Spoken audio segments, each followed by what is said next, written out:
더불어민주당 수원정 김준혁 후보의 막말이 점입 가경입니다. 고 박정희 대통령에 대한 차마 입에 담지 못할 막말에 이번에는 이화여대 김환란 총장이 여대생을 미군에게 성상납했다는 발언까지 나왔습니다. 심지어 김준혁 후보 스스로가 본인은 궁중애로 전문가라고 스스로를 소개하기도 했습니다. 더불어민주당 소속 의원들의 막말이야 21대 국회에서 이골이 날 정도로 들었지만 김준혁 후보처럼 오로지 애로에만 집착하는 성도착증 환자는 또 처음입니다. 권력은 곧 성행위로 믿고 있는 김준혁 후보가 국회의원이라는 권력자가 되고 싶은 진짜 욕망은 무엇일까요? 아무리 일당원 일성추행을 강령으로 하는 정당이라고 해도 김준혁 후보와 같은 섹스 중독자에게 권력을 쥐어준다면 이 땅의 여성들이 안전하겠습니까? 당대표는 아무 때나 쎄쎄, 후보는 입만 열면 섹스, 걸리면 쌩까기. 3X 정당 더불어민주당. 국민 여러분, 이런 쓰레기 정당 이번에도 찍으시겠습니까? 감사합니다.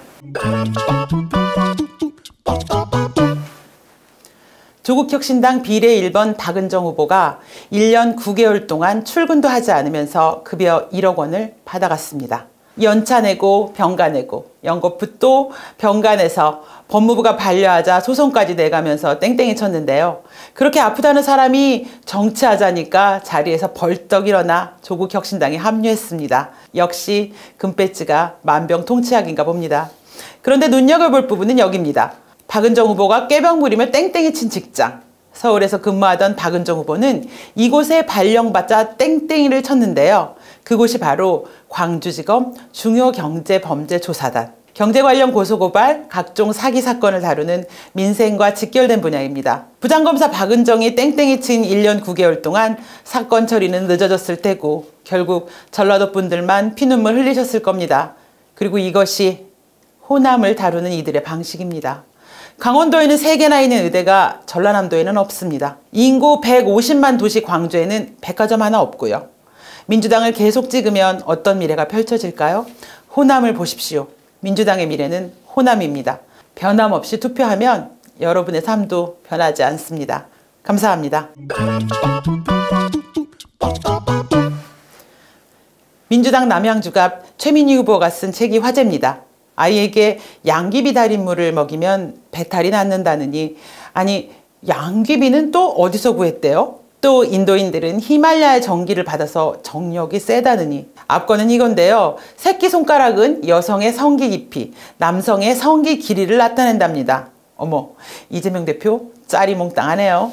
우리는 이런 멘트를 들어본 적이 있습니다. 쌍팔년도 동네 공터에 확성기 틀어놓고 약 팔던 가짜 약장수한테서요. 쌍팔년도 약장수 수준의 후보를 민주당은 국민의 대표라고 내놓고 있는 것이죠. 왜냐하면 약을 팔아야 하거든요. 소상공인이 받아야 할 대출을 사기로 땡겨 자기 집 사는데 쓰는 양문석 후보. 아빠 찬스로 20대 자녀에게 수억대 재산을 물려준 공영훈 양부남 후보. 청년 주거 해결한다더니 오피스텔 84실 굴리며 임대 사업하는 박민규 후보. 약효 하나 없는 이런 위선적인 후보들을 국민에게 팔아먹으려니 가짜 약 잘 파는 약장수 후보가 필요한 거죠. 이렇게 사기치면 어떤 일이 벌어질까요? 전세 사기 피해자가 원희룡 후보 사무실 앞에서 시위를 했답니다. 전세 사기는 문재인 정권 때 민주당이 통과시킨 임대차법 때문에 발생했는데 말이죠. 또 이재명 대표는 물가 높다고 대파를 흔들었습니다. 고물가는 문재인 정부의 세계적인 듣보잡 정책, 소득 주도 성장의 여파인데 말이죠. 이처럼 국민을 상대로 사기치는 민주당이 국민에게 약 팔기 전에 국민이 민주당에게 약 쳐드려야겠습니다. 아, 그리고 최민희 후보님, 제가 솔깃한 정보 하나 드릴게요. 비행기 탔을 때 지평선을 봐도 둥근 모습이 안 보이죠? 그거 지구가 평평해서랍니다. 감사합니다.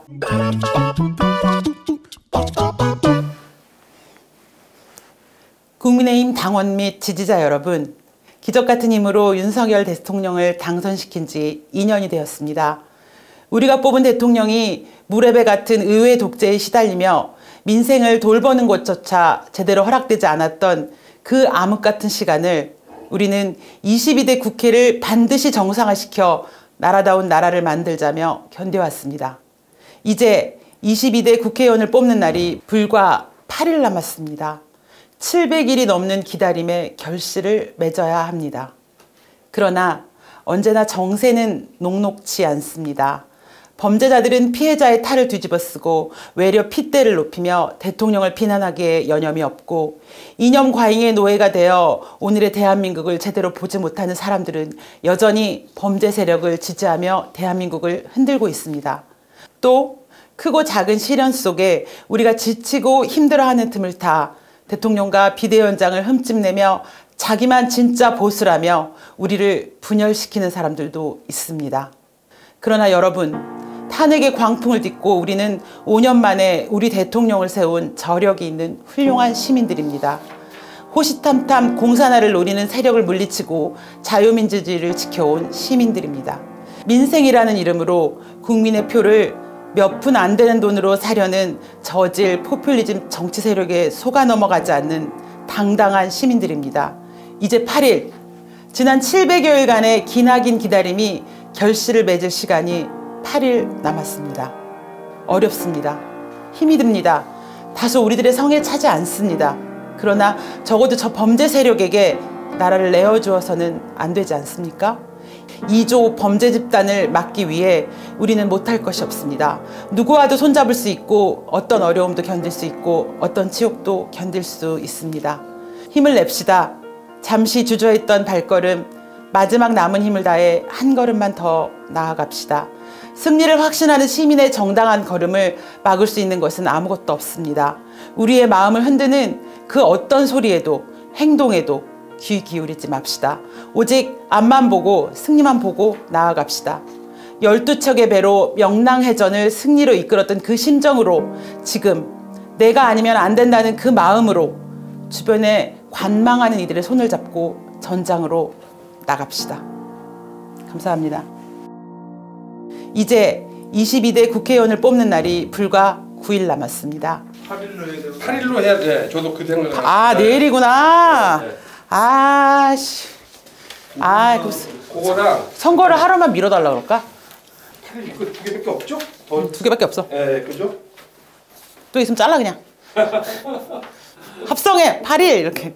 역시 금배지가 만병 주요 범죄 아니야? 중요야? 그러니까. 중요 경제 범죄 조사단.